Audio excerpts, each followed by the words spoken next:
प्रभु यीशु मसीह के नाम में फिर से एक बार आपको सभी को जय मसीह की। परमेश्वर आपको आशीष दे। थोड़ी देर के रुकावट के लिए मैं माफ़ी चाहता हूँ। और आइए हम शुरुआत करें। जैसा कि आप सभी को मैंने बताया, हमने प्रेरितों के काम के पुस्तक उसका पहला अध्याय उसकी 8वीं आयत हमने पढ़ा और यहाँ पर इस प्रकार से लिखा हुआ है। मैं आपके लिए इसे फिर से एक बार पढ़ूँगा। और यीशु मसीह के उठाए जाने से पहले आखिरी शब्द हैं जो उसने अपनी कलीसिया से कहा।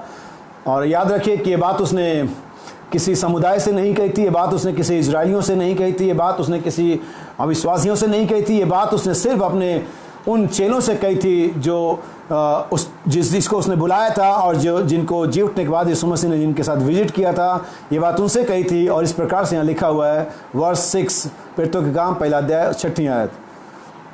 अतः उन्होंने इकट्ठे होकर उससे पूछा, हे प्रभु, क्या तू इसी समय इजराइल को राज्य फेर देगा?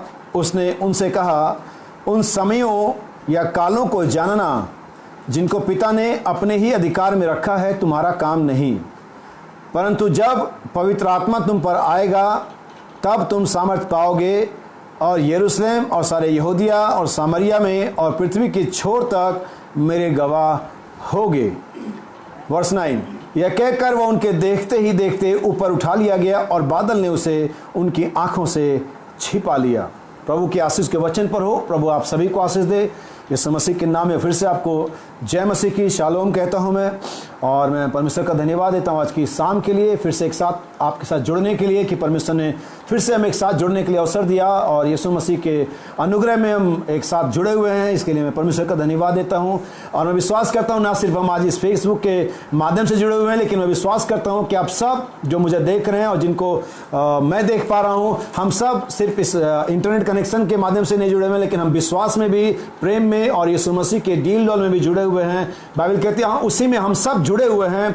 और मुझे अच्छा लगता है कि भाई जोसेफ बर्नम ने एक बार एक संदेश प्रचार किया था, उसमें उन्होंने एक एग्जाम्पल दिया था, एक उदाहरण दिया था और उदाहरण मुझे बड़ा अच्छा लगा। और कैसे मसीह की जो देह है कैसे एक साथ यूनाइट है, कैसे एक साथ जुड़ी हुई है। और वास्तव में उन्होंने बताया कि जैसे साइकिल का जो पहिया होता है, जो व्हील होती है, मैं एलॉय व्हील के बारे में नहीं जानता, लेकिन जो स्पोक वाली व्हील आती थी पहले ज़माने में, आजकल नई नई व्हील आ गई है, तो उस व्हील में एक धुरी होती थी जिसको हम सेंटर कहते थे।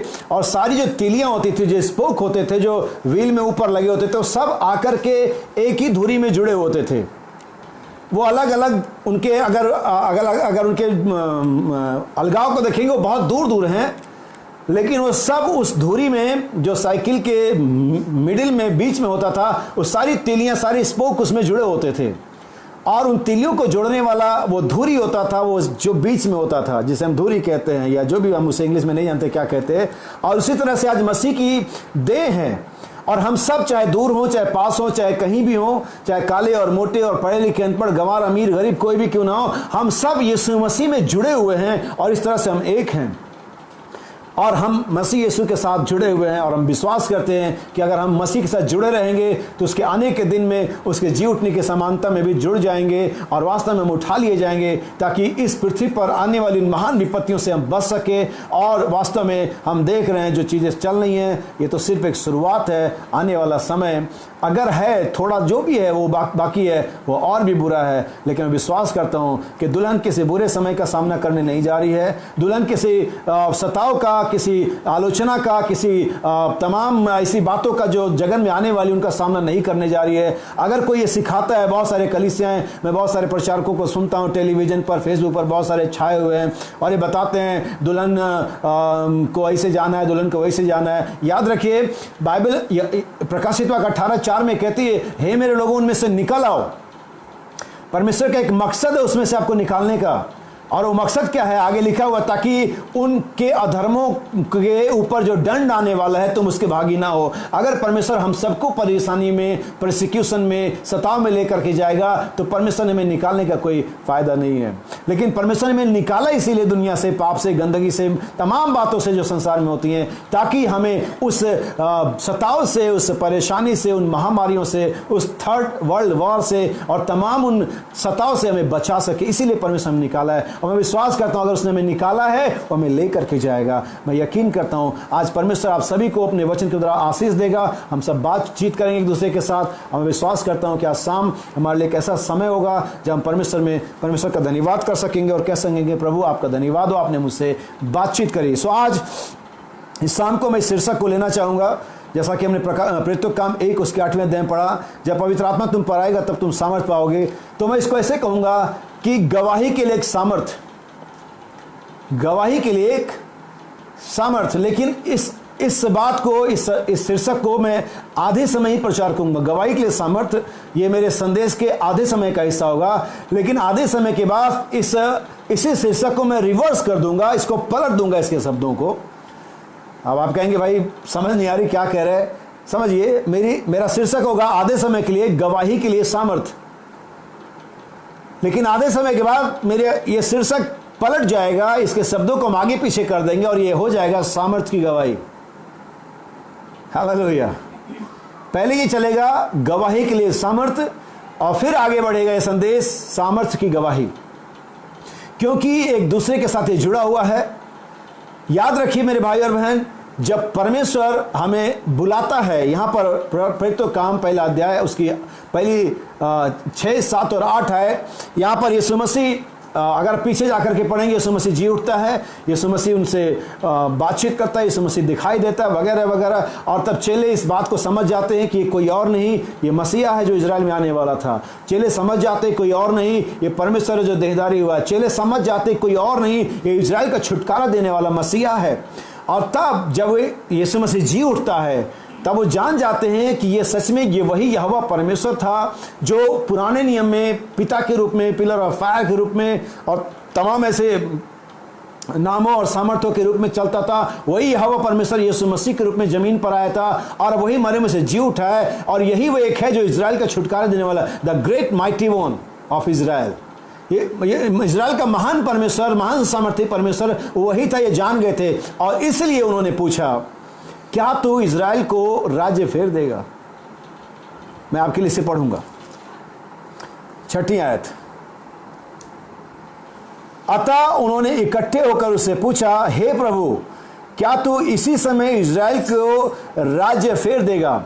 याद रखिए, जो चीज मैं आपको दिखाना चाह रहा हूं, जो चीज मैं यहां पर देख पा रहा हूं, हो सकता है जो मैं देख रहा हूं वो उतना सही ना हो सकता है आप उसे इत्तेफाक ना रखते हो, सहमत ना हो, लेकिन मैं इसे ऐसे ही देखता हूं जैसा कि मैं आज शाम को आपको बताने चाह रहा हूं। और हो सकता है कि ये संदेश आज शाम को पूरा ना हो पाए और आने वाले अगले 2 दिनों में फिर से हम इसे देखें या कल देखें, लेकिन जैसे ही परमेश्वर में अगुवाई करेगा हम इसे देखेंगे।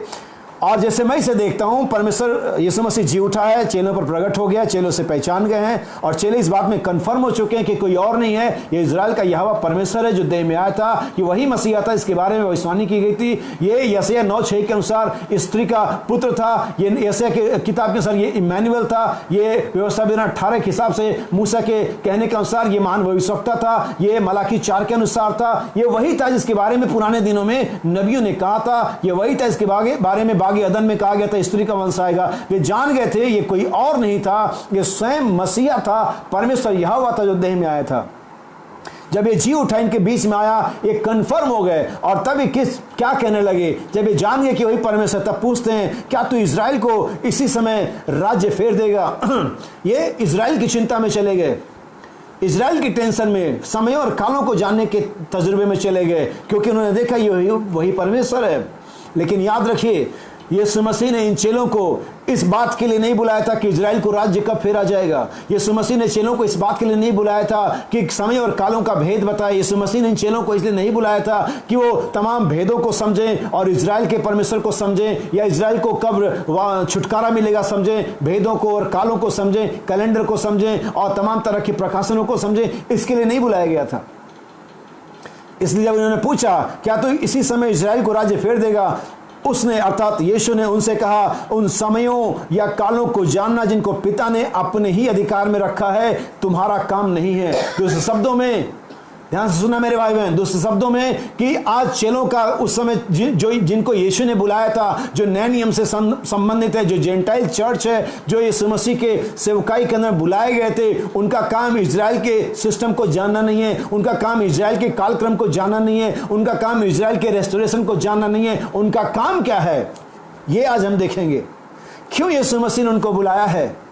याद रखिए, यीशु ने उनसे कहा उन समयों या कालों को जानना जिनको पिता ने अपने ही अधिकार में रखा है, तुम्हारा काम नहीं है। मेरे भाई और बहन, आज चर्च बहुत सारे कामों में लुप्त है। मैं बहुत सारे पास्टर्स को, बहुत सारे कलीसियाओं को देखता हूं जो इजराइल की हिस्ट्री खंगाल रहे हैं, जो तमाम चीज़ों को पढ़ रहे हैं। आप यूट्यूब पर जाइए, फेसबुक पर जाइए, वो इजराइल के बारे में और भविष्यवाणियों के बारे में और तमाम बातों के बारे में बात करते हैं। ये हमारा काम नहीं है। हम इसके लिए नहीं बुलाए कि हम इजराइल की हिस्ट्री खंगाले, हम इसके लिए नहीं बुलाएंगे हम यरूशलेम की हिस्ट्री खंगाले, हम इसके लिए नहीं बुलाएंगे हम इजराइल का कैलेंडर खंगाले, हम इसके लिए नहीं बुलाए गए। यीशु ने कहा ये तुम्हारा काम नहीं है। तो किसी का तो होगा, जिसका होगा उसको करने दो। लेकिन आइए हम देखें हमारा काम क्या है। क्या बाइबल हमें इसी तरह से सिखाती है? क्या हमें बाइबल ऐसे ही पढ़ना चाहिए? मैं इसे ऐसे पढ़ता हूं, हो सकता है आप इसे सहमत ना हो, लेकिन मैं इसे ऐसे पढ़ता हूं। यीशु ने कहा उन समयों और कालों को जिनको पिता ने अपने मन में रखा है, अपने पास गुप्त में रखा है, अपने अधिकार में रखा है, जो इजराइल के बारे में है। इजराइल का थर्ड टेंपल कब बनेगा, इजराइल में मसीहा कब अपीयर होगा, इजराइल को परमेश्वर कब लौटा करके ले आएगा, कब वो 2 दूत आएंगे, कब मेल बलि और होम बलि और तमाम बातें वहां पर इजराइल में चालू होंगी, ये जानना चेलों का काम नहीं है, ना ही आज हमारा काम है हमें जाने कि वहां पर कब क्या होगा। ये परमेश्वर के अधिकार में है। ये यीशु का ये तुम्हारा काम नहीं है इजराइल के बारे में जानना। इजराइल के मैं परमेश्वर, उनका इजराइल का मैं परमेश्वर, मैं उनके बारे में जानता हूं। मैंने मेरे पास प्लान है, मेरे पास उनके लिए योजना है, मेरे पास उनके लिए नबी है, भविष्यवक्ता है, मेरे पास उनके लिए समय है। लेकिन अभी तुम्हारे लिए कुछ और काम है। चर्च आज इस मैसेज की कलीसिया को या किसी भी अन्य जाति कलीसिया को मैं कहना चाहता हूं, आज आपको यह जानना है कि आपका काम क्या है, क्या सच में अपना काम कर रहे हैं और नहीं है। वर्स 7 मैं फिर से रिपीट करता हूं आपके लिए, बार बार बाइबल की आयतों को पढ़ना मुझे अच्छा लगता है। वर्स 7, उसने उनसे कहा उन समयों या कालों को जानना जिनको पिता ने अपने ही अधिकार में रखा है। याद रखिए, बहुत सारी बातें हैं जो परमेश्वर के वश में हैं। बाइबल व्यवस्था विवरण की किताब में 30वें अध्याय के अंदर में कहती है और गुप्त बातें परमेश्वर के वश में हैं, लेकिन जो प्रकट हुई वो हमारी जायदाद है, वो हमारी संपत्ति है, वो हमारा अधिकार है, वो हमसे संबंधित है, वो हमसे बिलोंग करती मेरे भाई बहन। लेकिन जो बातें गुप्त हैं वो परमेश्वर के अधिकार में। इजराइल कब छुटकारा पाएगा हमें नहीं मालूम। इजराइल में मसीहा कब आने वाला है मुझे नहीं मालूम। इजराइल बलिदान कब शुरू करने वाला है मुझे नहीं मालूम। इजराइल में थर्ड टेंपल कब बनेगा मुझे नहीं मालूम। अगर आप बहुत सारे प्रचारकों को सुनते हो, बताते हैं, वो तमाम चार्ट बनाते हैं, यीशु ने कहा तुम्हारा काम नहीं है। मैं रेस्ट ले रहा हूं ताकि आप समझे मैं क्या कह रहा हूं। आज इस मैसेज के अंदर में हो सकता है हमारे चर्च के अंदर में बहुत से ऐसे लोग हैं जो आज भी मैसेज नहीं पढ़ रहे हैं, जो आज भी बाइबल नहीं पढ़ रहे हैं, जो आज भी अपनी दुआ नहीं कर रहे हैं, और वो बस यहाँ वहाँ फेसबुक और यूट्यूब पर मैसेज सुन रहे हैं। आप कहेंगे भाई तो क्या गलत है? अगर आपके पास पर्सनल लाइफ नहीं है, अगर आप मसीह के बाइबल को नहीं पढ़ रहे हैं, नबी के संदेशों को नहीं पढ़ रहे हैं, अभी भी जिन संदेशों को आपने छोड़ रखा है, वो सारी 7वें मोहर की किताब, वो सारे 70 सप्ताह, 7 कलीसिया काल, वो प्रेत आत्मा शास्त्र, इब्रानियों की पुस्तक की व्याख्या, ये सारे किताब आपके घरों में धूल फांक रहे हैं। अभी भी आप बस यूट्यूब और फेसबुक पर जाकर अपना समय बिता रहे हैं। किसी प्रचारक को 10 मिनट सुन रहे हैं, दूसरे प्रचारक को 15 मिनट सुन रहे हैं, और बस आप यूट्यूब से फेसबुक पर चल रहे हैं, और फेसबुक से ट्विटर पे जा रहे हैं, ट्विटर से व्हाट्सएप पर जा रहे हैं, और एक जैसा कि नबी कहता है एक बाज की तरह इस खंबे से उस खंबे में घूम रहे हैं। जैसे एक पेंटिकोस्टल बाज मेथोडिस्ट बैप्टिस्ट कैथोलिक खंभों पे घूमता रहता है यहाँ से वहाँ, वैसे आज बहुत सारे believer, and time message believer WhatsApp और यूट्यूब और फेसबुक पर यहाँ से वहाँ घूम रहे हैं, अपने समय को बर्बाद कर रहे हैं। उकाब की तरह बाइबल के मैसेज के आसमान की ऊंचाई में उड़ो। आप कहेंगे भाई लोग हम भी तो आपको व्हाट्सएप पर ही देख रहे हैं, क्या करें? एक समय है जब आपके चर्च में आपको लाइव संदेश दिया जा रहा है, एक समय जब आप एक पर्टिकुलर संदेश को सुन सकते हैं। बाकी दिन आपके पास कोई ड्यूटी नहीं, कोई काम नहीं है। आप जाइए और संदेश पढ़िए, प्रार्थना करिए, बाइबल पढ़िए, उन कामों को पूरा कर लीजिए मसीह का, जिसको आपने बहुत समय की ना होने का हवाला दे करके छोड़ रखा है, पेंडिंग में रखा है। इसलिए मैं चाहता हूं कि आप अपने काम से मतलब रखें। जैसा यीशु ने कहा तुम्हारा काम ये नहीं है कि तुम उन समयों या कालों को जानो, इजराइल के रेस्टोरेशन के बारे में जानो, इजराइल की पद्धति के बारे में जानो, इजराइल के कैलेंडर के बारे में जानो। ये तुम्हारा काम नहीं है। चर्च में आज कहना चाहता हूं, आज हमारा काम क्या है वो हम आपको बताएंगे। मोबाइल हमें बताती है, वर्स 8, वर्ष 1 पढ़ेंगे।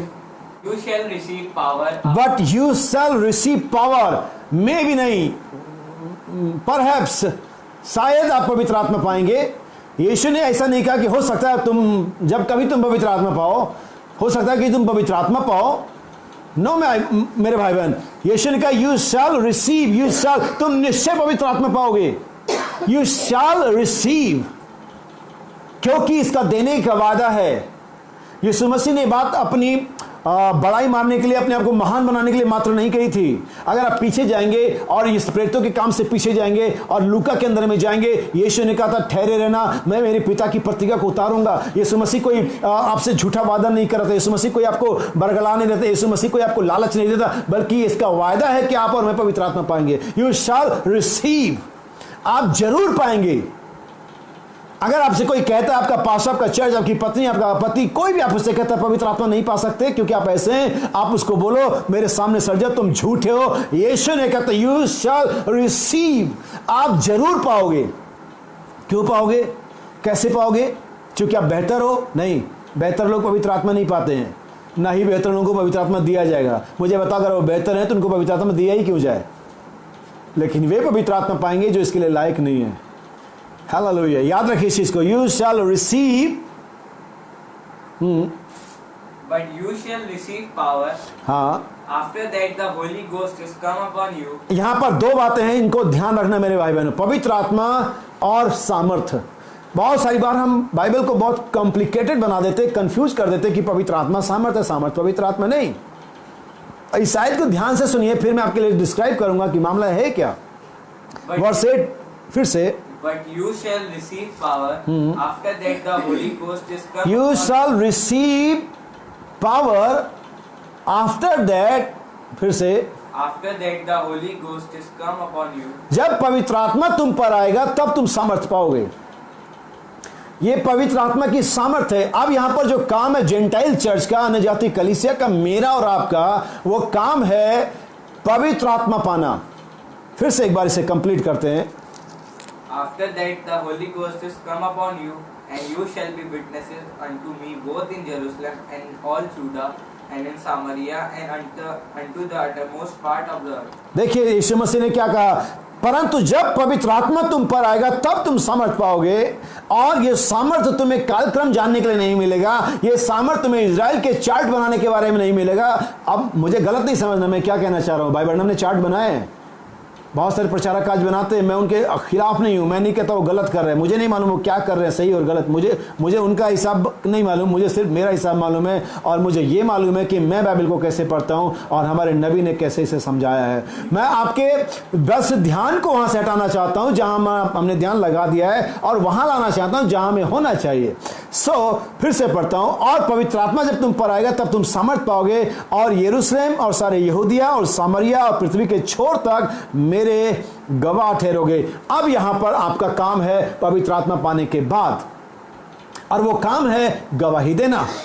वो काम है यीशु ने कहा मेरे गवाह ठहरोगे। याद रखिए, अगर कोई व्यक्ति अपने धर्म की गवाही दे रहा है, अगर कोई व्यक्ति अपने चर्च की गवाही दे रहा है, अगर कोई व्यक्ति अपनी धार्मिकता की गवाही दे रहा है कि मैं इतना प्रार्थना करता हूं, मैं इतना बाइबल पढ़ता हूं, मैं इतना मैसेज पढ़ता हूं, मेरा चर्च ऐसा है, मेरा परिवार ऐसा है, मेरे बच्चे ऐसे, मेरा हस्बैंड ऐसा है, मेरी वाइफ ऐसी है, मेरा कलीसिया ऐसा है, वो याद रखिए पवित्र आत्मा पाए व्यक्ति नहीं है। क्योंकि यीशु ने कहा जब पवित्र आत्मा तुम्हें मिलेगी तब तुम समझ पाओगे और तब तुम मेरे गवाह ठहरोगे। हमें अपने चर्च की गवाही नहीं देनी है, हमें अपने पास्टर की गवाही नहीं देनी है, पास्टर ने अपनी कलीसिया की गवाही नहीं देनी है, हम सब ने यीशु मसीह की गवाही देनी है। और इसके लिए कि मैं आगे बढ़ूं, इस बात के लिए कि यीशु ने कहा तुम मेरे गवाह ठहरे, यानी कि हम गवाह है यीशु के। मैं एक आयत आपके लिए पढ़ूंगा, मैं चाहता हूं रेवलेशन चैप्टर 19 वर्स 10 को पढ़ें और देखें कि यीशु मसीह की गवाही देने की वजह से हम क्या होते हैं, हमें क्या होता है।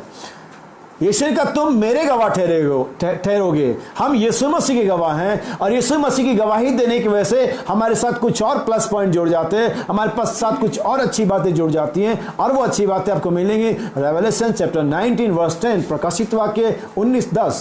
तब मैं उसको दंडवत करने के लिए उसके पांवों पर गिर पड़ा।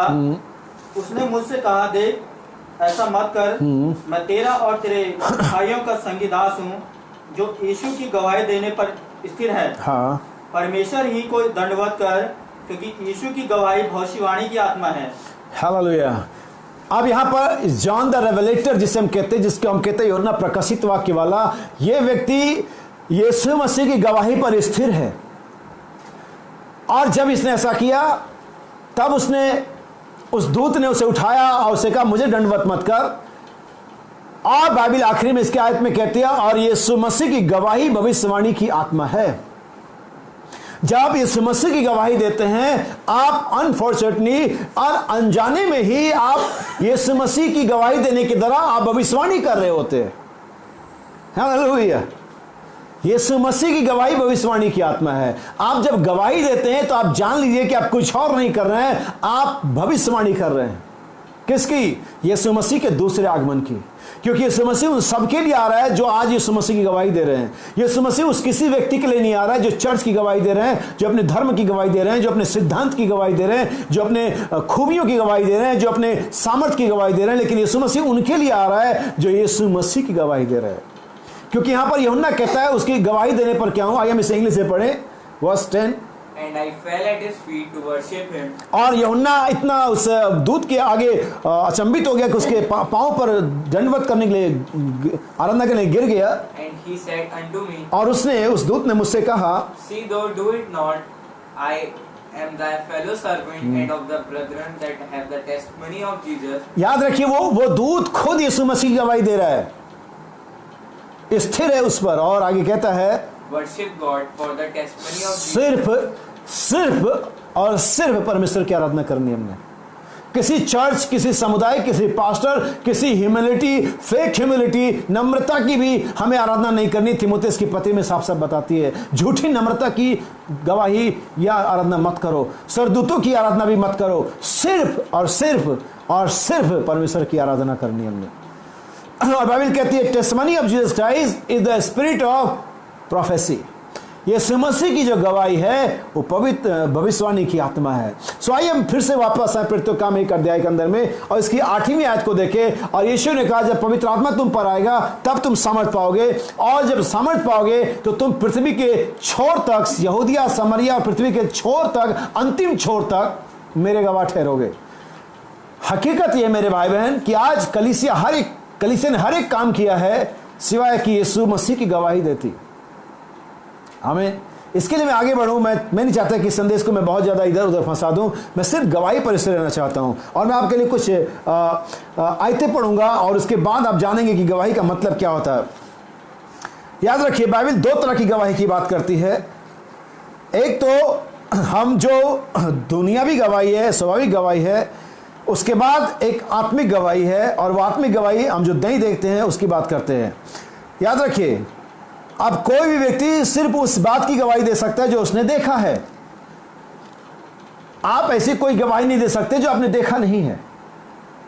आपको सिर्फ वो गवाही देनी है जो आपने देखा है। अब मैं आपके लिए बाइबल की आयतें पढ़ता हूं। प्रकाशित वाक्य 1 अध्याय 2 आयत पढ़े। Revelation chapter 1 verse 2। Who bear record of the word of God and of the testimony of Jesus Christ and all things that he saw. देखा अब यहां पर जो इस रिकॉर्ड को रखे हुए हैं, जिसके पास ये सारे रिकॉर्ड हैं, वो कौन है? यूहन्ना बपतिस्मा देने वाला नहीं है, ये यूहन्ना प्रकाशित वाक्य वाला है। और ये यूहन्ना कहता है कि मैं जो गवाही देता हूं, मैंने क्या गवाही देता हूं? जो मैंने देखा है। और इसी गवाही की वजह से यूहन्ना पतमस नाम टापू में डाल दिया गया था।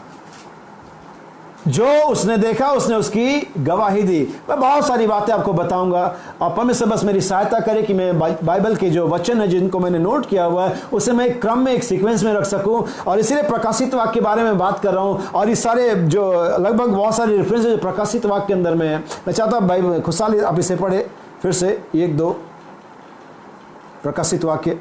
जिसने परमेश्वर के वचन और यीशु मसीह की गवाही अर्थात जो कुछ उसने देखा था उसकी गवाही दी। देखिए ये कौन है जिसने परमेश्वर के वचन अर्थात, फिर से परमेश्वर के वचन और यीशु मसीह की गवाही अर्थात, यहां पर किसकी गवाही आती है? यीशु मसीह की गवाही। याद रखिए नया नियम कभी भी पुराने नियम की गवाही के बारे में बात नहीं कर रहा है। नया नियम कभी भी पुराने नियम के संदूक के बारे में, पुराने नियम के मन्ना के बारे में इस तरह से फिजिकली, आत्मिक तौर से नहीं, दुनियावी तौर से नया नियम कभी भी इनकी गवाही नहीं दे रहा है। नया नियम हमेशा यीशु मसीह गवाही देता है। और यीशु ने कहा तुम मेरे गवाह ठहरोगे, तुम उस पुराने नियम के गवाह नहीं ठहरोगे, उस तोरा के गवाह नहीं ठहरोगे, उस व्यवस्था के गवाह नहीं ठहरोगे जिसके द्वारा कोई मनुष्य कभी धर्मी नहीं ठहर सकता था, उस व्यवस्था से कभी कोई उद्धार नहीं पा सकता था। उस व्यवस्था से, वो व्यवस्था बाइबल कहती है कि वास्तव में हमें मसीह तक नहीं ले जाती थी, वो हमें बस वहां तक ले जाती थी जहां पर मसीह हमारा हाथ पकड़ लेता। अगर व्यवस्था सिद्ध थी, अगर व्यवस्था परफेक्ट थी, अगर व्यवस्था परमेश्वर की सिद्ध इच्छा थी, तो क्यों परमेश्वर ने यीशु मसीह को भेजा? अगर व्यवस्था उद्धार देती थी तो यीशु मसीह की जरूरत नहीं होती थी हमें।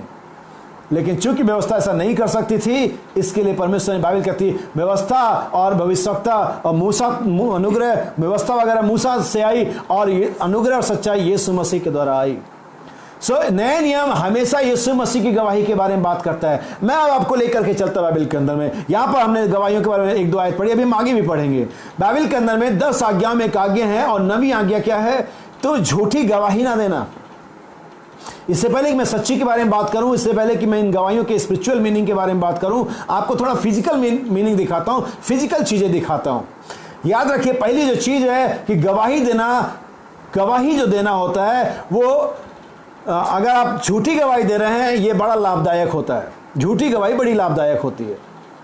लेकिन जो सच्ची गवाही होती है, इसमें कई चीजें होती है। रिस्क होता है, मौत का डर होता है, शर्मिंदगी होती है, बेइज्जती होती है, कई बार ऐसी चीजें होती है। लेकिन अगर आप झूठी गवाही दे रहे हैं, बहुत लाभदायक है। मैं आपको बाइबल के अंदर ले चलता हूं और आपको मिलेगा पहला राजा। झूठी गवाहियां भी हैं, क्योंकि बाइबल सच्ची गवाही की बात करती है, बाइबल झूठी गवाही की भी बात करती है। बाइबल में हमें आज्ञा में 10 आज्ञाओं में से एक आज्ञा है कि तू झूठी गवाही मत देना। यानी अगर जो नहीं देखा है उसको नहीं बोलना कि मैंने देखा है। और आज बहुत सारे लोग पवित्र आत्मा होने की झूठी गवाही देते हैं। आज बहुत सारे लोग 7 गर्जन की झूठी गवाही देते हैं। आज बहुत सारे लोग मसीह उनके जीवन में है करके झूठी गवाही देते हैं। आज बहुत सारे लोग ये कहते हैं वो मर चुके, ये झूठी गवाही है। मैं आपको एक हंसने की बात तो नहीं है, लेकिन मैं फिर भी आपको एक एग्जांपल देता हूं कि कैसे आज बहुत सारे क्रिश्चियन, बहुत सारे मसीही झूठी गवाही देते हैं। हो सकता है कि आप बाहर जाएं, सड़कों में जाएं, बाज़ारों में जाएं और यहाँ वहाँ घूम रहे हो, कहीं भी आप काम कर रहे हो और बहुत बड़े बड़े आलीशान घर देखें और आलीशान कारें देखें, आलीशान लोगों के महंगे मोबाइल फ़ोन देखें और लोगों की लग्जरी लाइफ देखें। और हो सकता है कि आपके मन में आए वो क्या अच्छी चीज़ है, लेकिन आप कहो मुझे इससे फ़र्क नहीं पड़ता, ये तो बेकार की चीज़ें हैं। क्या सच में एक आलीशान मकान जिसे आप देखते हैं आलीशान है, आप ये कहते हैं कि ये तो बेकार है? बेकार कैसे है? तो आलीशान है, तो शानदार। वो जैसे हो सकता है कि बहुत सारे मसीही भाई बहन या मसीही भाई या जवान लड़के लड़कियां किसी खूबसूरत लड़की को देखें और कहें तो बेकार है। नहीं, वो खूबसूरत है। आप वो अगर खूबसूरत हो तो आप ये नहीं कह सकते बस सूरत है। अगर कोई मकान आलीशान है, शानदार है, तो आप ये नहीं कह सकते कि वो बेकार है। अगर कोई गाड़ी है जो आपको दिखती है वो काश की, आप ये नहीं कह सकते गाड़ी तो बेकार है। नहीं, अगर वो गाड़ी महंगी है, लग्जरी है, वो गाड़ी अच्छी है, आप ये मत कहिए बेकार है। आप ये कहिए मुझे ये नहीं चाहिए, मैं इनकार करता हूं इसका। आप उस लड़की को जो सुंदर है, यार बेकार है, ऐसा नहीं कहे। वो सुंदर है तो सुंदर है। नबी ने कई बार कहा कि देखियो महिला थी, बहुत खूबसूरत थी। अगर मैक्सिकन स्त्री के बारे में बात करेंगे जिसका लड़का सुबह 9 बजे निमोनिया से मर गया था, नबी के तो एक जवान, एक कम उम्र की खूबसूरत महिला थी। तो कहने का सेंस क्या, आप वो झूठी गवाही देते कि बेकार है। आप कहिए वो खूबसूरत है, लेकिन मेरे लिए वो कुछ भी नहीं है, मैं इनकार करता हूं। यही अभिलाषा और पाप में फर्क होता है। बाइबल अभिलाषा कहती है और बाइबल पाप कहती है। बाइबल कहती है अभिलाषा गर्भवती होकर के पाप को जन्म देती है। अभिलाषा का होना, टेम्पटेशन का आना, परीक्षा में पढ़ना गलत नहीं है, परीक्षा में गिर जाना गलत है। याद रखिए इस चीज को। अभिलाषा गर्भवती होती है, आप उसे गर्भवती ना होने दें, उसे अपने दिमाग के अंदर से मन में ना जाने दें, यहां से बाहर निकाल दें। परीक्षा में जाना आंखों में से दिखता है, वो कोई नहीं रोक सकता, लेकिन आप उसका इनकार कर दीजिए, ये मेरे लिए नहीं है, मैं इसके लिए इनकार करता हूं। जैसा कि मूसा के सामने सारा मिस्र था, लेकिन उसने उसका इनकार कर दिया। सो बहुत सारे लोग झूठी गवाही देते हैं। बाइबल बताते इसके बारे में, सुनिए। पहला राजा 21 अध्याय उसकी 13वीं आयत। 1 किंग चैप्टर 21 वर्स 13। पहला राजा 21 उसकी 13 आयत। And there came 2 men children of Belial, and set before him, and the man of Belial witnessed against him, even against Naboth, in the presence of the people, saying, Naboth did blaspheme God and the king. Then they carried him forth out of the city and stoned him with stones that he died. Okay, अब यहाँ पर देखिए, यहाँ पर कहानी में बहुत लंबी है, मैं आपको बता नहीं सकता, लेकिन मैं शॉर्ट में बताता हूँ। यहाँ पर इजाबेल है जिसका हस्बैंड अहाब है, जिसको नाबोत की बारी बहुत पसंद आई थी, लेकिन नाबोत ने अपनी बारी बेचने के लिए इनकार कर दिया था। और जब इजाबेल घर में आया और जा करके अपने घर में उदास मायूस सा बैठ गया, और तब इजाबेल ने पूछा क्या वजह है कि राजा आज उदास है, मायूस है, वगैरह वगैरह, आप सारी कहानी जानते हैं। और तब उसने बताया कि मुझे एक बारी थी, एक गार्डन था जो नाबोत का था, मुझे बहुत पसंद आया, लेकिन उसने बेचने से इनकार कर दिया। तब इजाबेल ने अपनी सातिर दिमाग को चलाया और उसने कहा राजा उदास ना हो, अच्छे से खाना वाना खाए, मैं वो बारी दिलवा दूंगी। याद रखिए, जब अपने घर के मसले को, अपनी तमाम बातों को अपने घर के अंदर में पाई जाने वाली लेडीज, औरत, वाइफ के हवाले करते हैं, आप समस्या में पड़ने जा रहे हैं। आप कभी ऐसा ना करें, क्योंकि नबी ने इसे सिखाया है, हे पुरुषों तुम्हें पता होना चाहिए कि तुम्हें घर में प्रधान रहना है, तुम्हें घर में मुखिया रहना है, तुम्हें घर के फैसले खुद लेने हैं। याद रखिए इस बात को मेरे भाई बहन, हमेशा इस चीज को याद रखना। सो अहाब ने इस मामले को इजाबेल के हैंड ओवर कर दिया। और तब बाइबल बताती है इजाबेल ने उन दो नीच लोगों को झूठी गवाही के लिए उकसाया, उन्हें लालच दिया, जो भी लालच दिया होगा, और तब उन दो नीच लोगों ने जा करके उसके खिलाफ गवाही दी, और तब वहां पर नाबोत फ्री में मारा गया। याद रखिए, झूठी गवाही आपको तो मालामाल करती है, लेकिन आपकी झूठी गवाही किसी की जान ले लेती है। आपकी झूठी गवाही किसी को ठोकर का कारण बनाती है। आपकी झूठी गवाही से बहुत सारे मसीही लोग बैकस्लाइड हो जाते हैं, जो जिन्हें आप कहते हैं आप क्रिश्चियन हैं, आप मसीही हैं, आप मैसेज बिलीवर हैं, आपके पास सच्चाई है। जब आपको आपके घर में, पार्टी फंक्शन में, आपके काम के जगह पर ऐसे चीजों को करते हुए, पहनते हुए, खाते हुए देखते हैं जो एक मसीही नहीं करता है, आपकी गवाही उन्हें नाश कर रही है। और जो झूठी गवाही देगा वो नाश किया जाएगा। 10 आज्ञाओं में से एक आज्ञा झूठी गवाही मत देना। अगर आप एक क्रिश्चियन नहीं है, अगर आप एक रियल बिलीवर नहीं है, आप लोगों को मत बताइए कि आप एक क्रिश्चियन है। आप झूठी गवाही देना दुनिया के अंदर में, और आप यीशु मसीह के झूठे गवाह ठहरे।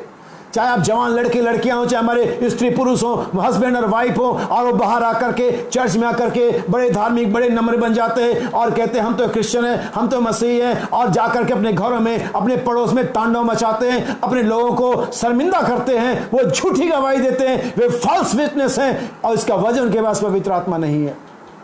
याद रखिए मेरे भाई बहन, झूठी गवाही देने के लिए 10 आज्ञाओं में से एक आज्ञा मना है। अगर आप क्रिश्चियन नहीं है, अगर आप पेशेंस नहीं है, अगर आप गंदी चीजें खाते हैं, आप बताइए कि खाते हैं, और दूसरे से कहिए कि मेरे लिए प्रार्थना करना कि मैं इसे छोड़ दूं।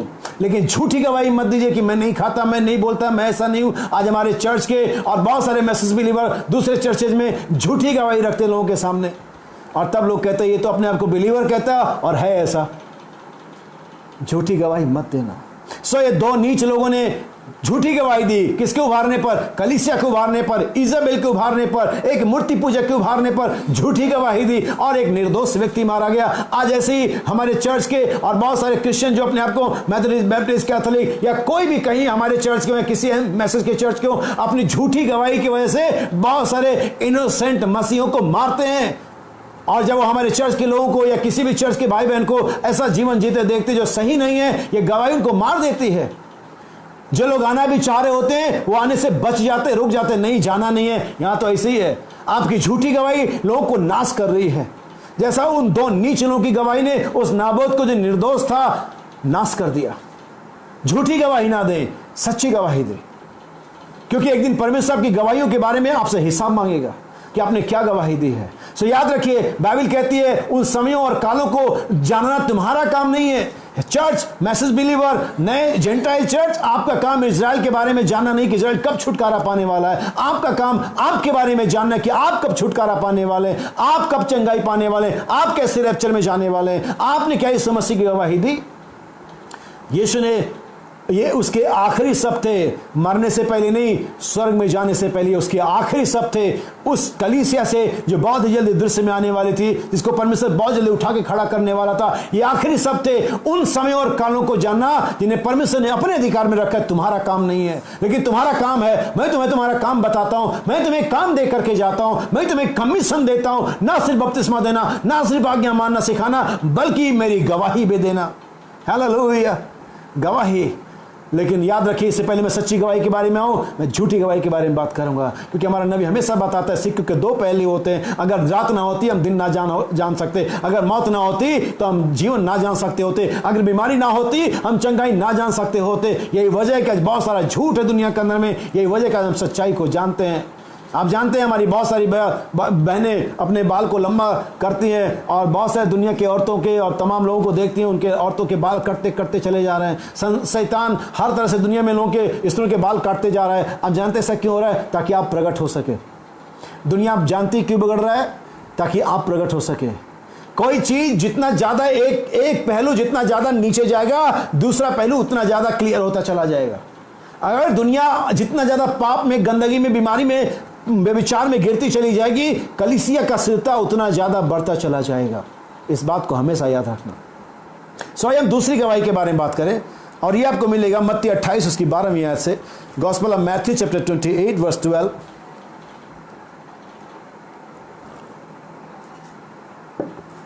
मत्ती का सुसमाचार 28 उसकी 12वीं आयत है। हम सब जानते हैं, मैं आपके दिमाग को बस याद दिलाना चाहता हूं। And when they were assembled with the elders and had taken counsel, they gave large money unto the soldiers. अब यहां पर देखिए, यहां पर दो सिपाही हैं जो यीशु मसीह के कब्र पे पहरा दे रहे थे और यीशु मसीह जी उठा और इन्होंने वो सारी बातें देखी और जाकर के सरदारों और पुरनियों को बताया। इनके सामने एक सच्ची घटना घटी थी। ध्यान से सुनना मेरे भाई बहन, यहां पर भी बहुत सारा प्रकाशन है। आपको प्रकाशन सिर्फ गर्जनाएं और मोहर बोल के नहीं मिलती है, हालांकि सब गर्जनाएं मोहर में ही आती हैं। जैसा कि अगर मैं आपसे कहूं, यीशु मसीह ने जब कहा मनुष्य के पुत्र का मांस और लहू खाने और पीने का वस्तु है, तो उधर बहुत से लोग ठोकर खा गए, बल्कि 70 पीछे उल्टे पांव चले गए। ओहो, ये आदमी तो पागल है, ये तो वैम्पायर बना रहा है, ये तो नरभक्षी है, ये हमें कैसे अपना मांस और लहू दे सकता है। लेकिन ये अगर यीशु मसीह वहां पर रुक करके कहता परमेश्वर का वचन खाने पीने की वस्तु है, किसी को दिक्कत नहीं होनी थी। सब लोग आमीन कहते। अगर हम ये कहते कि पवित्र आत्मा उठाए जाने का विश्वास देता है, या नबी कहता, किसी को दिक्कत नहीं होनी थी, सब आमीन कहते। लेकिन हम कहते 7 गर्जनें उठाने का विश्वास देती हैं, सबकी नाक बहुत सुकड़ जाती है। जब हम कहते पवित्र आत्मा दुल्हन की बेदारी है, तो सब लोग कहते अरे यार ये क्या बोल दिया इन्होंने, अच्छा खासा मैसेज चल रहा था, ये गर्जनाएं फिर ले आए। यीशु मसीह ठोकर खाने की चट्टान है, इसे कभी भूलना नहीं। और यीशु मसीह वचन है, इसे अपने दिमाग में बैठा लेना। इसलिए बाइबल में, जैसा मैंने कुछ दिन पहले बताया था ठोकर के बारे में, यीशु ने कहा था धन्य है वो जो मेरे कारण ठोकर नहीं खाता है। अगर ये गर्जनाएं वचन में ठोकर नहीं खाना समझ नहीं आ रही है, डोंट वरी, ठोकर मत खाना। आमीन। आइए पढ़े। और यहां पर ये 2 गवाह थे। याद रखिए, ये वो थे जिन्होंने यीशु मसीह का पुनरुत्थान अपनी आंखों से देखा था। ये वो थे जो रियल स्टोरी जानते थे। ये वो थे जिनके सामने सच्चाई खोल दी गई थी। वास्तव में ये चेलों से बड़े गवाह बन सकते थे अगर पैसे का लालच नहीं आता था।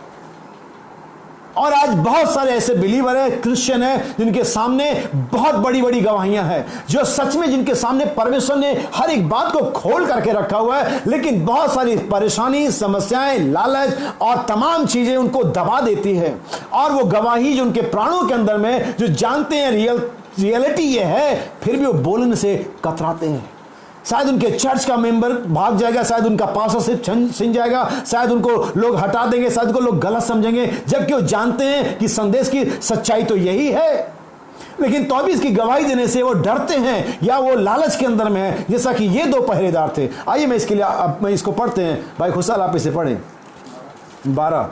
तब उन्होंने पुरनियों के साथ इकट्ठे होकर सम्मति की और सिपाहियों को बहुत चांदी देकर कहा, यह कहना कि रात को जब। याद रखिए, ये वो 2 गवाह थे जो जानते थे यीशु मसीह जी उठा है, जो उस सुपरनेचुरल बात को जानते थे, जो यीशु मसीह के पुनरुत्थान को जानते थे। और जब यहां पर गए तब पुरनियों के सिखावे में आ गए। यही है जहां पर कलीसिया गिर जाती है।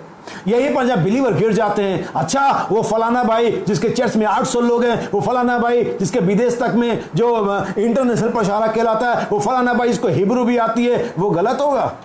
पुरानियों के चक्कर में मत आना, क्योंकि बुद्धि सिर्फ सफेद बाल वालों में नहीं पाई जाती है। मेरे काले हैं, मुझ में भी पाई जाती है, आपके भी जो बहुत सारे काले होंगे आपके ही पाई जाती होगी। पुरानियों के चक्कर में मत आना। मैं नहीं कह रहा कि पुरानियों का सम्मान मत करो। बाइबल में पुराने नियम में लिखा था कि पक्के बाल वाले के सामने खड़े होता, लेकिन नया नियम कहता है सबके सामने सबका सम्मान करो, सबका आदर करो। नए नियम का जो स्केल है ना, जो पैमाना है, बहुत ऊपर है। पुराने नियम में एक निर्धारित स्केल होती थी, लेकिन नए नियम में कोई स्केल ही नहीं है। जहां तक अच्छा कर सकते हो करते चले जाओ, जहां तक रिस्पेक्ट कर सकते हो करते चले जाओ, जहां तक भलाई कर सकते हो करते चले जाओ। कोई स्केल नहीं है, बस करते चले जाओ। फिर से पढ़ते भाई। तब उन्होंने पुरनियों के साथ इकट्ठे होकर सम्मति की और सिपाहियों को बहुत चांदी देकर कहा, बहुत चांदी देकर के कहा, यह कहना कि रात को जब हम सो रहे थे, यह कहना जब रात को हम सो रहे थे, तो उसके चेले आकर उसे चुरा ले गए। ध्यान देना, पुरानियों ने उन सिपाहियों को लालच दिया, उन्हें सोना और चांदी दी, और एक गवाही ऐसी सिखा दी जो बड़ी बेवकूफी वाली थी। भाई दास इसे बहुत बढ़िया समझाते हैं। कहते हैं ये कहना जब हम सो रहे थे तो चेले लाश चुरा ले गए। जब तुम सो रहे थे तो तुम्हें मालूम कैसे कि चेले ले गए या भेड़िया ले गया? जब तुम सो रहे थे तो तुम्हें कैसे मालूम कि चेले ले गए या कुत्ते खींच ले गए? जब तुम सो रहे थे तुम्हें कैसे मालूम चेले ले गए या वो खुद ही जी उठा? तुम जब सो रहे थे तो तुम्हें कैसे मालूम? उन दिनों में सीसीटीवी कैमरे तो थे नहीं। अबे गवाही भी दो तो कोई ढंग की दो, जिसका कोई सिर पैर हो। गर्जनाएं प्रकट नहीं हुई जी, तुम्हारी गवाही सिर पैर की नहीं लग रही, क्योंकि नबी तो आना नहीं है, और नबी के अलावा कोई परमेश्वर के पास माध्यम नहीं है जिसके द्वारा गर्जनाओं को प्रकट करे। अब गवाही भी दो तो सिर पैर वाली दो, जिसको समझ में आए किसी के कि हाँ भाई बात सही है। लेकिन यहां पर गवाही भी बे सिर पैर की। हम सो रहे थे और चेले, तुम्हें कैसे मालूम कि कौन ले गया?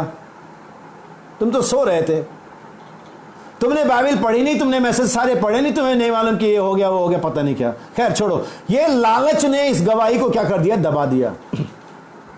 वहां उन दो नीचों के लालच ने उस गवाही को दबा दिया और एक निर्दोष व्यक्ति मारा गया। इन दोनों मसले को समझ लेना। आज बहुत सारे क्रिश्चियन मसीही लोग जिनके सामने परमेश्वर का प्रगटीकरण हुआ है, जिन जानते सच्चाई क्या है, लेकिन बहुत सारे लालच, शायद वो रुपए के लालच हो, शायद वाइफ छोड़ देगी, शायद हस्बैंड छोड़ देगा, शायद कलीसिया बाहर निकाल देगी, शायद कलीसिया छोड़ करके चली जाएगी। इस लालच में वो झूठी गवाही देते हैं, या गवाही जो सच्ची है उसे दबाए रखते हैं। याद रखिए, परमेश्वर आपसे खुश नहीं हो सकता। ये झूठी गवाहियां हैं। गवाही वो देता है जिसने देखा। यूहन्ना कहता है मैंने जो देखा है मैं उसकी गवाही दे रहा हूं, मैं यीशु मसीह की गवाही पर स्थिर हूं। मैं एक और आयत पढ़ूंगा और आपको मिलेगा प्रकाशित वाक्य 6 उसकी 9, Revelation chapter 6 verse 9। And when he had opened the fifth seal, I saw under the altar the souls of them that were slain for the word of God and for the testimony which they had. Hallelujah. अब यहाँ पर बहुत सारे, मैं इस आयत को ये नहीं समझा रहा हूँ कौन है, मैं जानता हूँ ये कौन है, आप भी जानते हैं कौन है, लेकिन मैं ये बता रहा हूँ कि ये लोग मारे गए थे गवाही देने के कारण। एक और आयत पढ़ेंगे, सेम बुक चैप्टर 12 वर्स 17, प्रकाशित वाक्य 12-17, प्रकाशित वाक्य 12 उसकी 17 आयत।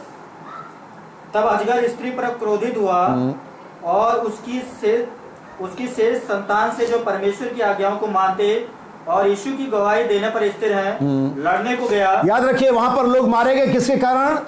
गवाही के कारण। यहां पर अजगर क्रोधित है उन लोगों के पर जो गवाही दे रहे हैं। हालेलुया। यूहन्ना पतमस नाम टापू में सिर्फ इसलिए डाल दिया गया क्योंकि उसने गवाही दी है। याद रखिए, अगर आप यीशु मसीह की गवाही देंगे, ये रिस्क का काम है, ये हिम्मत का काम है, जिगरे का काम है। गवाही देना शर्मिंदगी का काम भी है। हालेलुया। यूहन्ना 4 उसकी 39 आयत, Gospel of John chapter 4 verse 39, यूहन्ना का सुसमाचार 4:39।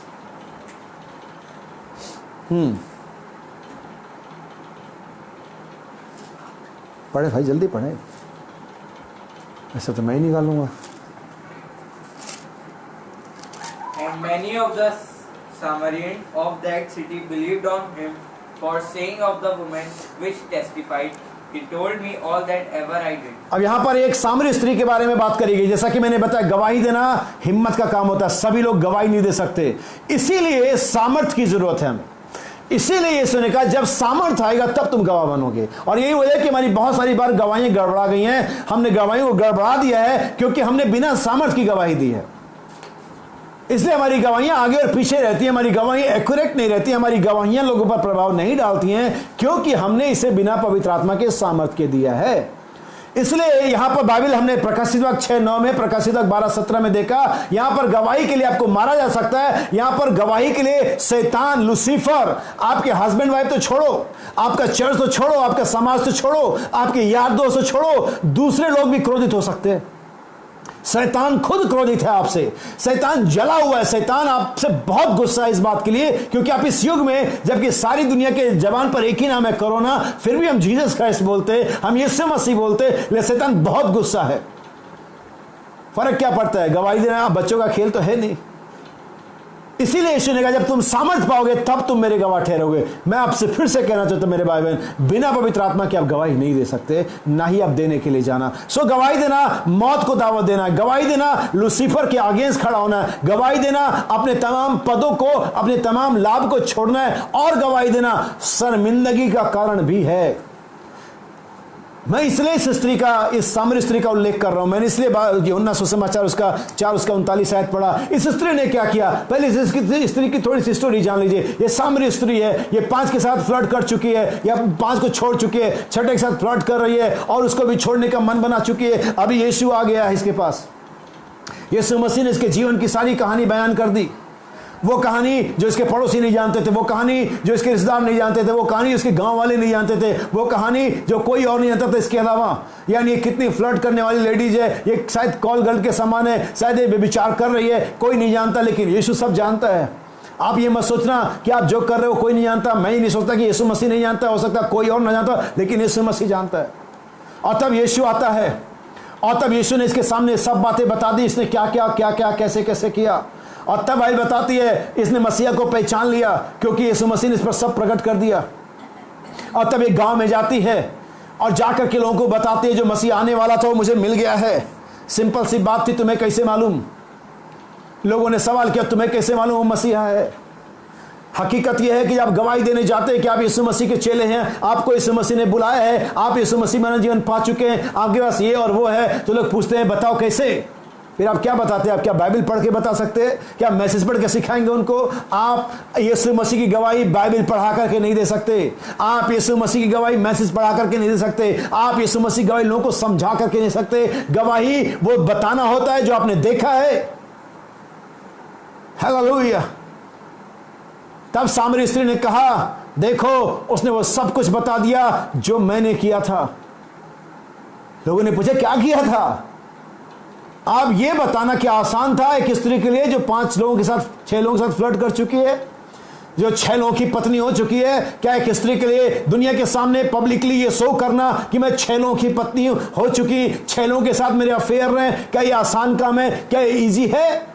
क्या इसके उसको शर्मिंदगी नहीं उठानी पड़ी थी? लेकिन जब पवित्र आत्मा की सामर्थ आती है, हम शर्मिंदगी उठाने के लिए तैयार हैं। यही वजह कि आज बहुत सारे क्रिश्चियन, बहुत सारे हस्बैंड और वाइफ, बहुत सारे मसीह चर्च में बैठे रहते हैं, सालों साल से पाप कर रहे हैं, लेकिन पश्चाताप नहीं करते क्योंकि शर्मिंदगी होती है उन्हें। लेकिन जब पवित्र आत्मा तुम्हें मिलेगा, तुम चर्च के अंदर में आओगे, तुम उनके सामने खड़े होगे, तुम कहोगे हाँ मैंने ये किया, मैं इसके लिए शर्मिंदा हूं, परमेश्वर का नाम मुबारक हो, उसने मुझ पर जाहिर किया है। इसीलिए सामर्थ तो चाहिए हमें।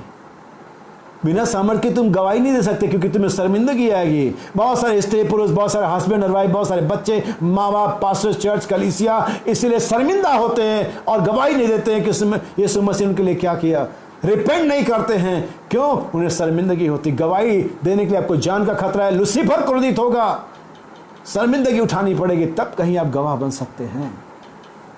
यीशु ने कहा जब सामर्थ आएगी तब तुम गवाह बनोगे।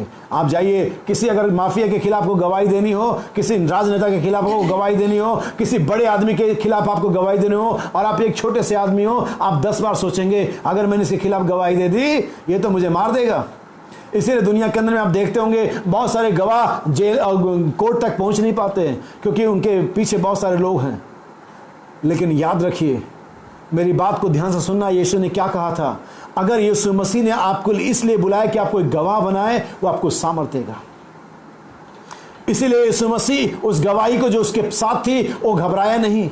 इसीलिए चेले उस गवाही जो उनके साथ थी घबराए नहीं। इसीलिए पतरस घबराया नहीं, पौलुस घबराया नहीं। हमारा विलियम बर्नम दुनिया के 7 चक्कर लगा, हमारे देश के अंदर में आया, रोम के अंदर में गया, जर्मनी में गया, अफ्रीका में गया, हर जगह खड़ा हुआ, गवाही दी, उसने घबराया नहीं। उसके बाद सामर्थ्य। याद रखिए इस चीज को। आइए हम आगे बढ़े।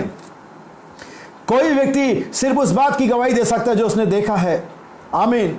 बाइबल में झूठे गवाह हमने देखे। आमीन। हाँ, इसलिए हम उस जो गवाही दे सकते जो उसने देखा है। प्रकाशित 1:2 में यूहन्ना कहता है, मैंने गवाही दी जिसको मैंने देखा है। और इसलिए बिना पवित्र आत्मा पाए, जो बिना पवित्र आत्मा कोई स्वर्ग की, अनंत जीवन की या दिव्य चंगाई की गवाही नहीं दे सकता। क्योंकि गवाही देने वाला कौन है ये आपको आज जानना पड़ेगा। क्यों यीशु ने कहा जब पवित्र आत्मा आएगा तब तुम गवाह बनोगे। रोमन्स चैप्टर 8 वर्स 16, रोमियो की पत्री 8वां अध्याय 16वीं आयत। आप अपनी अकेले की सामर्थ से, अपने अकेले के कुवत से, अपने अकेले की समझ से आप यीशु मसीह के गवाह कभी नहीं बन सकते।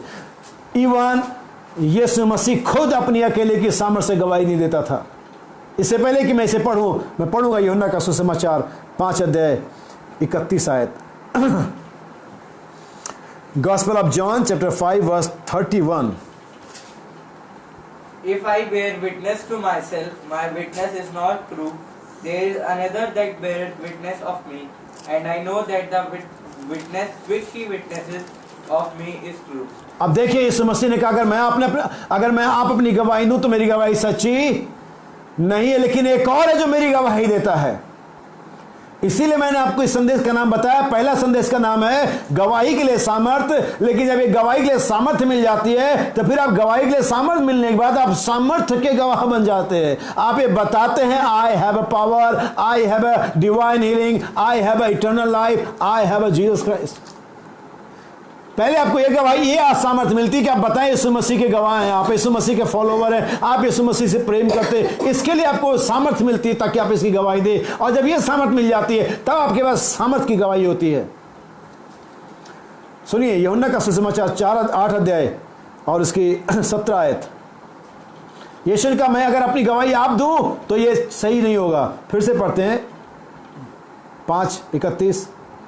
If I bear witness of myself, my witness is not true. अगर मैं अपनी गवाही खुद दूं, अपनी गवाही खुद रखूं, जैसे आजकल बहुत सारे बिलीवर हैं, बहुत सारे पास्टर्स हैं, बहुत सारे लोग हैं मैसेज के अंदर में जो अपने आप गवाही देते हैं, अरे भाई मुझे कोई मतलब नहीं, मैं जानता हूं।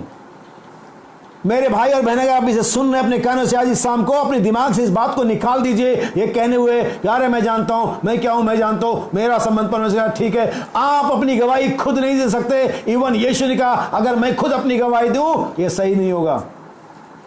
सेल्फ विटनेस कभी सही नहीं होता है। लेकिन एक जगह यीशु मसीह ने बात जरूर कही थी, अगर मैं अपनी गवाही खुद दूं तो अभी मैं सच्चा ठहरूंगा, क्योंकि वो एक ऐसा था जो पाप से अज्ञात पैदा हुआ था। उसके और हमारे मामले में बस यही फर्क है।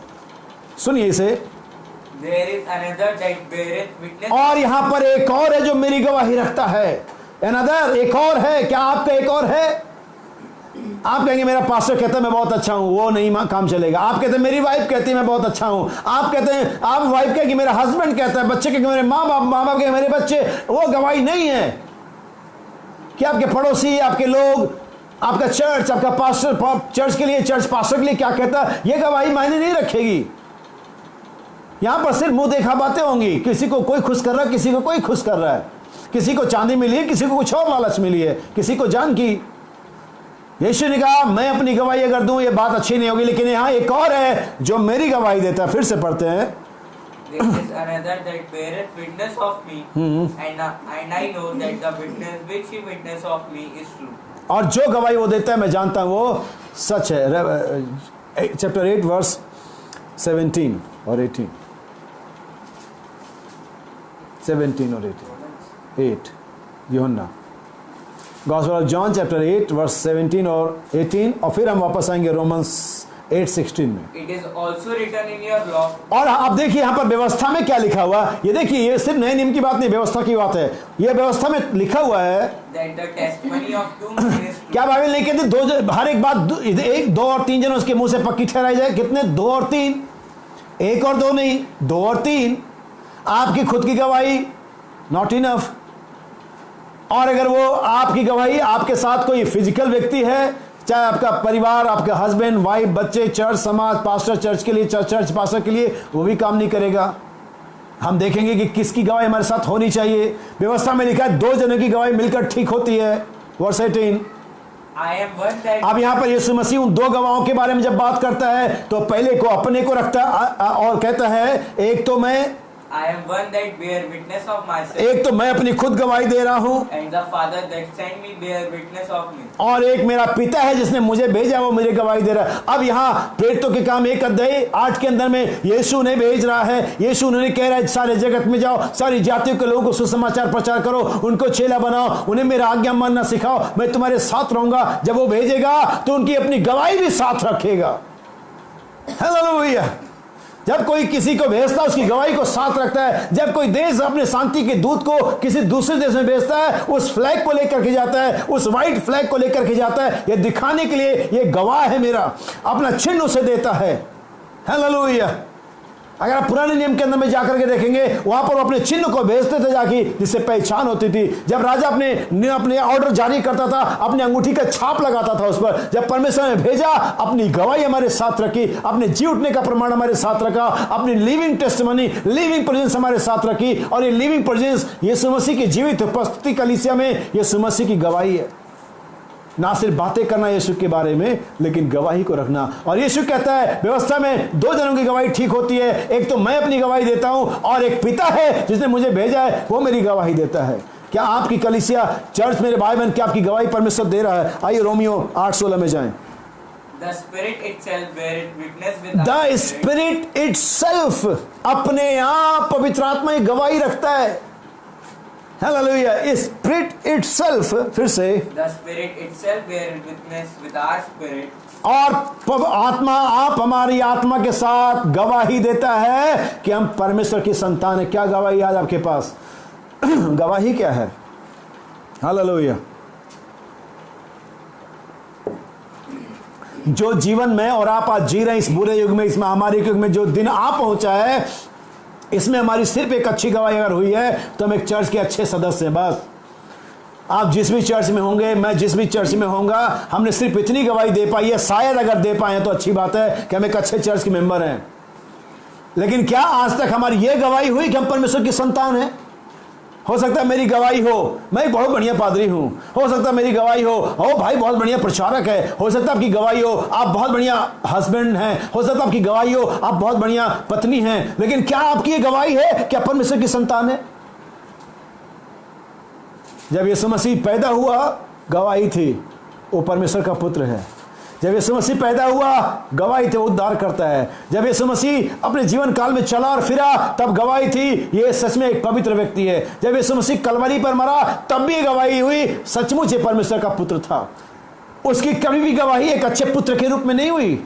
मैं नहीं कहता अच्छा पुत्र होना बुरा है, लेकिन मैं ये कह रहा हूं हम जिस मैसेज के अंदर में जो कमीशन हमें मिला है, एक अच्छे पुत्र से बेहतर कमीशन हमें मिला है। एक अच्छे पुत्र के लाइफ से बेहतर आगे जाने का हमें मौका मिला, हमें बुलाया गया है। सिर्फ एक अच्छा संतान होना इस समय, इस युग में, इस दौर में काफी नहीं होगा। सिर्फ एक अच्छा हस्बैंड और वाइफ, प्रचारक और पास्टर होना काफी नहीं होगा। हमारी गवाही क्या होनी चाहिए कि हम परमेश्वर की संतान हैं, जैसा कि यीशु मसीह की गवाही थी।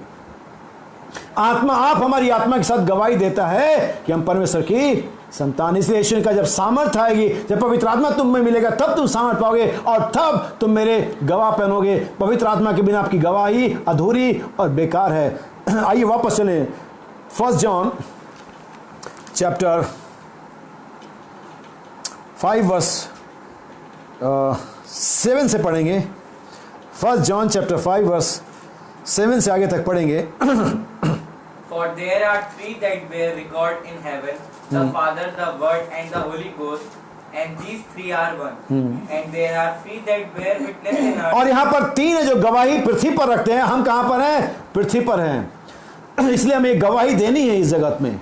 यीशु ने उठाए जाने से पहले यही बात कहा था, तुम इस पृथ्वी पर यहूदिया, सामरिया और पृथ्वी के छोर तक मेरे गवाह ठहरोगे। इस पृथ्वी पर आपको गवाही देनी है यीशु मसीह की।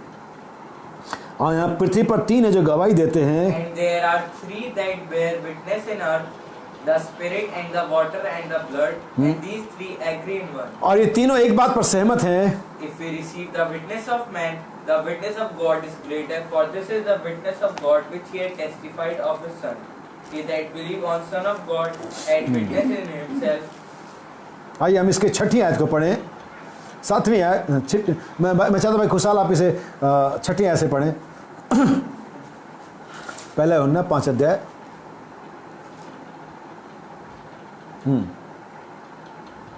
पहला यूहन्ना 5 अध्याय। हाँ, पहला यूहन्ना उसी को कहते हैं जो समाचार हमने पहला यूहन्ना 5 अध्याय 6ठी आयत।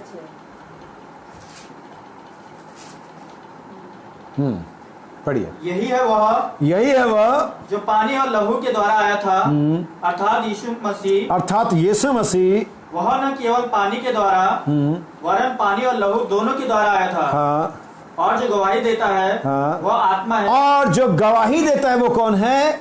आत्मा है। इसीलिए बाइबल कहती है आत्मा, आप हमारी आत्मा के साथ मिलकर के गवाही देता है।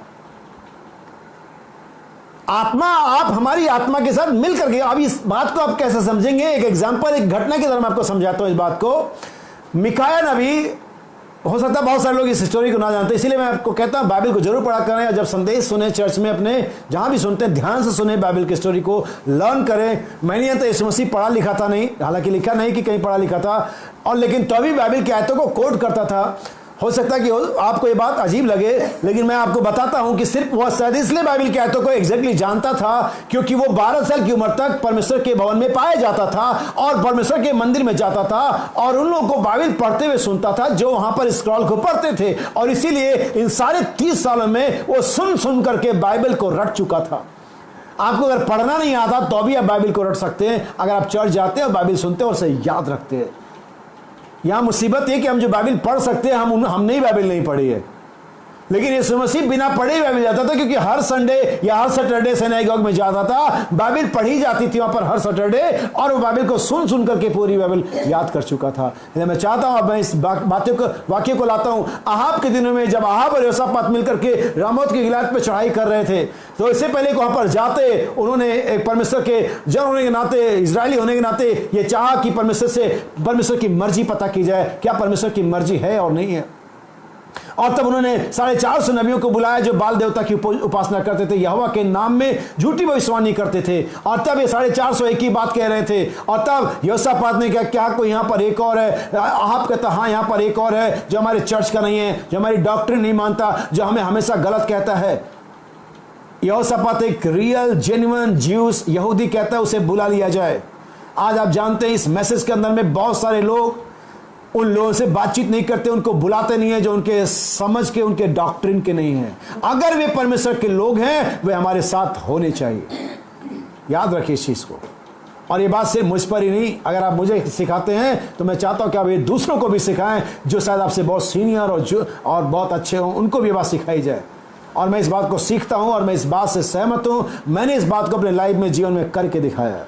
हालेलुया। सो याद रखिए, यहोशापात ने क्या, कोई यहाँ एक और है? उसने कहा हाँ मिकाया है, हमारे चर्च, हमारी समाज, हमारी डॉक्ट्रिन का नहीं है, हमारे लिए बुरा कहता है वगैरह वगैरह। यहोशापात ने कहा उसे बुलाया जाए। और तब मिकाया आता है और मिकाया से ये बताया जाता है कि देखो वहां पर सभी लोगों की बात करें, हम तुम्हें बहुत ऊंचा पद दे देंगे, हम तुम्हें प्रेस्बिटेरियन बना देंगे, हम तुम्हें कर्नल बिशप बना देंगे, हम तुम्हें नौकरी दे देंगे, हम तुम्हारे बच्चों का फ्री में पढ़ाई करवा देंगे स्कूल में। क्या कहता, भूल जाओ उसके बारे में, जो परमेश्वर मेरे मुंह में डालेगा वही बोलूंगा, मैं झूठा गवाही नहीं दूंगा। खैर मिकाया वहां आता है और अब जानते हैं उसने क्या किया। पहले उसने मजाक किया, परमेश्वर तेरे साथ है चले जा। आप जानता था इस बात को, ये सही नहीं बोल रहा। उसने कहा मुझे शपथ दिला के कहनी पड़ेगी, सही बोल, सच बोल। तब मिकाया कहता है मुझे इजराइल बिन प्रजा की, बिन चरवाहे की भेड़ नजर आती है। तो शब्दों में उसका चरवाहा उस समय अहाब था, राजा के रूप में। अहाब मारा जाएगा। यहोशापात कहता है इसे बंदी गृह में डाल दो, जब मैं लौट करके आऊंगा हिसाब करूंगा। याद रखिए मिकाया क्या कहता है, अगर तू लौट करके आए तो जान रख परमेश्वर ने मुझसे बातें नहीं करी। आत्मा, आप हमारी आत्मा के साथ मिलकर के गवाही देता है। मिकाया निश्चित था कि पवित्र आत्मा उसके साथ था। मिकाया निश्चित था कि वो दर्शन परमेश्वर की ओर से था। मिकाया निश्चित था मैं जो बोल रहा हूं वो परमेश्वर के वचन की कसौटी पे कस के बोल रहा हूं। आत्मा, आप हमारी आत्मा के साथ गवाही देता है। इसलिए बाइबल कहती है अगर हमारा मन हमें हियाब दोषी ना ठहराए तो मैं परमेश्वर के पास जाने में हियाब होता है। आत्मा, आप आपकी आत्मा के साथ गवाही देता है आप परमेश्वर की संतान है। हालेलुया। इसलिए बाइबल कहती है, यूहन्ना का सुसमाचार क्या कहता है, जो गवाही देता है वो आत्मा है। वो आत्मा गवाही देगा आप में से, आपकी आत्मा के साथ। आमीन। आइए हम आगे बढ़े, एक और आज पढ़ेंगे। जैसा कि मैंने कहा, गवाही देने से आपको मारा भी जा सकता है, आपसे शैतान क्रोधित हो सकता है आपके चर्च, आपके फैमिली, आपके लोग आपसे गुस्सा हो जाए, लेकिन कोई बात नहीं। और तीसरी बात, जैसा मैंने सामरी स्त्री के हवाले से बताया कि आपको शर्मिंदगी उठानी पड़ सकती है, लेकिन ये तो एक एग्जाम्पल था। लेकिन आपको बाइबल में सीधा रेफरेंस आयत देता हूँ, 1 तीमुथियुस उसका पहला अध्याय उसकी 8वीं आयत, 1 Timothy chapter 1 verse 8।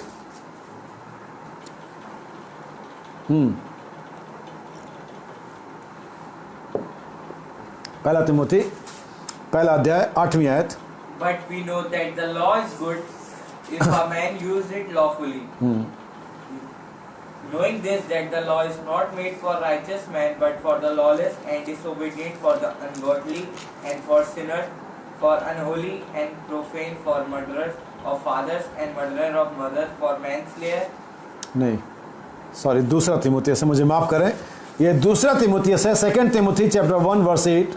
Be not though therefore ashamed of testimony of our Lord. क्या लिखा है, इसलिए हमारे प्रभु की गवाही से और मुझसे जो उसका कैदी हूं लज्जित ना हो। अब आप कहेंगे भाई यहां पर क्या मामला है? अब यही है मामला जो आज मैं अपने चर्च को, सारे एंड टाइम मैसेज बिलीवर को, सारे चर्च मेंबर को, इवन पास्टर्स को भी बताना और समझाना चाहता हूं। यहां पर बाइबल किस प्रकार से बात करती है। पौलुस अपने शिष्य, अपने विश्वास के पुत्र थिमुथियुस को सिखा रहा है और कहता है इसलिए हमारे प्रभु की गवाही से और मुझसे। बहुत सारी बार हम मसीही लोग, मैसेज बिलीवर, चर्च पास्टर के लिए, पास्टर चर्च के लिए शर्मिंदा होते बताने के लिए कि हमारे चर्च का भाई है, और चर्च के मेंबर शर्मिंदा होते भाई हमारा पादरी है, क्योंकि शायद हो सकता है उनका पादरी कोई अच्छा काम ना करता हो सकता है उनका पादरी किसी शेड्यूल कास्ट से हो सकता है उनका पादरी अनपढ़ हो। ऐसे ही पादरी सोचता हो ये तो किसी नीची जाति से, ये तो गरीब लोग हैं, ये तो उस इलाके से आते, ये तो ऐसे, तो ये शर्मिंदा होते हैं। यहां पर पौलुस सिर्फ यीशु मसीह की गवाही देने की बात नहीं कर रहा है, कहता है प्रभु की गवाही और मुझसे जो उसका कैदी हूं शर्मिंदा ना हो। इसलिए पौलुस एक और चीज की बात करता है जो यहां पर नहीं, लेकिन मैं इसमें इंक्लूड कर दूं। 3 बातें हैं, प्रभु यीशु मसीह का सेवक, प्रभु यीशु मसीह का सुसमाचार। पौलुस कहता है मैं सुसमाचार से नहीं ला जाता। आज बहुत सारे एंड टाइम मैसेज बिलीवर, विशेष करके जवान लड़के लड़कियां मैसेज के अंदर में चलने से ला जाते हैं, उनको बाल बढ़ाने में, लड़कियों को, हालांकि अब तो लड़कों को शर्म नहीं आ रही बढ़ाने में, लड़कियों को बढ़ाने में शर्म आ रही है। समझ रहे हैं मैं क्या कह रहा हूं? मेरी बात को ध्यान से समझना। आज इस मैसेज के अंदर में लोग प्रभु यीशु मसीह से, हो सकता है कि आप कहें मैं प्रभु यीशु मसीह से नहीं शर्माता, हो सकता है आप प्रभु यीशु मसीह के सेवक से शर्माते हो सकता है प्रभु यीशु मसीह के सुसमाचार से शर्माते हो। बाइबल कहती है अगर आपके पास गवाही है, आप ना प्रभु यीशु मसीह से शर्माएंगे, ना उसके सुसमाचार सेवक से शर्माएंगे, ना आप उस सुसमाचार से शर्माएंगे जो आपके समय आपको दिया गया है। मैं जानता हूं आज संदेश पूरा नहीं कर पाऊंगा, मुझे अगले दिन के लिए रुकना पड़ेगा, लेकिन ये 3 बातें अपने दिमाग में याद रखिए मेरे भाई बहन। अगर आप यीशु मसीह से शर्माते हैं तो आप उसके सेवक से भी नहीं शर्माएंगे और नहीं उसके सुसमाचार से। लेकिन आज बहुत सारे मैसेज बिलीवर, मैं अपने संदेश के मानने वालों से बातें कर रहा हूं जो हो सकता है यीशु मसीह से ना शर्माते हो, लेकिन यीशु मसीह के सेवक से शर्माते हैं। मैं कैसे अपने सेवक से परिचय कराऊं, जबकि हमारे बड़े बड़े लोग हैं, इंटेलेक्चुअल लोग हैं, हाई फाई लोग हैं, बड़ी बड़ी गाड़ियों से आते, मैं कैसे इस साइकिल वाले पादरी को बताऊं हमारे पादरी साहब हैं? कैसे इस सुसमाचार के साथ पहचान दूं जो हमें पुरुषों को करीने से बाल रखने के लिए कहता है, जो लड़कियों को बाल कटाने के लिए कहता है, जो लड़कियों को चुस्त कपड़े पहनने से मना करता है, वो शर्माते हैं इससे।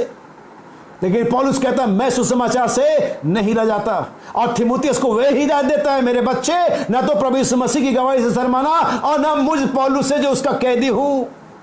कलीसिया अपने पास्टर से, चाहे वो किसी भी हालत में बीमार हो, अनपढ़ हो, गंवार हो, शर्माना नहीं।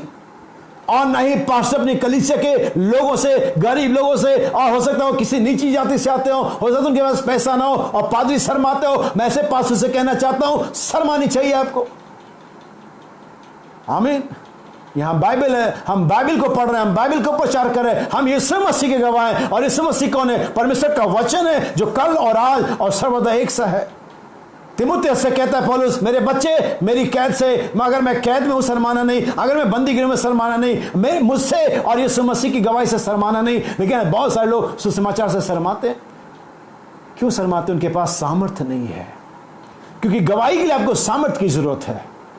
जब पुलिस वाला उस कमजोर आदमी से, उस कमजोर गवाह से कहता है डरना नहीं, मैं तुम्हें प्रोटेक्शन दूंगा, मैं तुम हमारी गाड़ी में जाओगे, वो शत्रु, वो माफिया तुम्हारा कुछ नहीं बिगाड़ पाएगा, हम तुम्हें सुरक्षित कोर्ट में ले जाएंगे, तब वो गवाही देने के लिए तैयार हो जाते हैं। परमेश्वर आपसे कहता है मेरी गवाही के लिए शर्माना नहीं, मैं तुम्हें पवित्र आत्मा दूंगा, मैं तुम्हें सामर्थ दूंगा, शैतान तुम्हें छू भी नहीं सकेगा।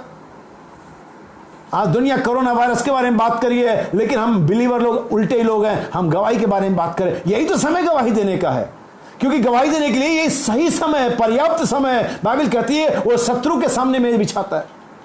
अभी शत्रु सामने है। बाइबल कहती है जब शत्रु महानत की नाई चढ़ाई करता है, परमेश्वर का आत्मा, परमेश्वर का सामर्थ्य अपने स्टैंडर्ड को ऊपर उठाता है। किसके द्वारा आज स्टैंडर्ड ऊपर उठाएगा? परमेश्वर के पास हमेशा लोग होते हैं जिसके द्वारा अपनी पृथ्वी पर गवाही को रखता है। वो मेरे पास कम से कम 10 आयतें और है और लगभग 2 घंटा और है। हम इसे कल देखेंगे, आने वाले समय में जब भी हम इसे देखेंगे। याद रखिए, परमेश्वर के पास हमेशा एक गवाह होता है जिसके द्वारा पृथ्वी पर अपने काम को करता है वो। और आज वो गवाही दुल्हन के पास है। आज वो मौका मेरे और आपके पास है कि इस बुरे युग में इसे जानते हैं आप क्या कहेगा? ध्यान से सुनना, मैं बाइबल को प्रचार करूं, मेरे पास रेवलेशन भी है। सारे युग हम सात के लिए कालों के युगों देते, इप्सुस का, स्मुरना, सरदीस, फिलदेल्फिया और लौदीसिया, उसके बाद पवित्र आत्मा का युग है। एग्जैक्टली शैतान के अंदर में, शैतान के लोगों के लिए, दुनिया के लोगों के लिए भी एक युग है। हर युग को उन्होंने नाम दिया है। और जानते हैं इस युग का नाम क्या दिया है? कोरोना काल, कोरोना वायरस एज, इस युग को नाम दिया गया। आप अखबार उठाइए और पढ़िए। और इस युग में परमेश्वर ने हमें यहां पर रखा है ताकि हम सामर्थ की गवाही दें।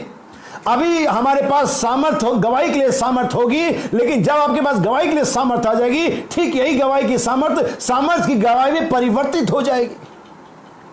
तब आप न सिर्फ ये बताएंगे कि यीशु मसीह कल और आज जीवित है, लेकिन आपसे ये चीजें डेमोन्स्ट्रेट हो जाएंगी। आप दिखाएंगे, आपके पास सामर्थ की गवाही होगी। मेरे भाई और बहन, गवाही से शर्माना नहीं। अगर आप शर्मिंदा हैं, अगर आप डर रहे हैं, अगर आप आगे नहीं बढ़ रहे हैं, तो बस एक ही चीज की कमी, पवित्र आत्मा। क्योंकि यीशु के जब पवित्र आत्मा तुम पर आएगा तब तुम सामर्थ्य पाओगे।